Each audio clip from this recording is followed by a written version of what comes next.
നാഗഭൂഷിത പദങ്ങളും ചടുലതാളമോടു തിരുനടനവും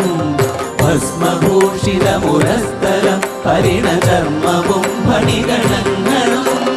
വാസുകി പരിവിശോഭിതം വിമലവക്ഷസുംഭവഭയാവഹം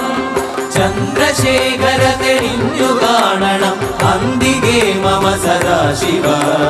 നീലകണ്ഠതപ നീലകണ്ഠവുമതിൽ പുളഞ്ഞുറഹിമാലയും ഭൂവിശോഭ വഴിയും കരങ്ങളിൽ ധമഠമാരവകളും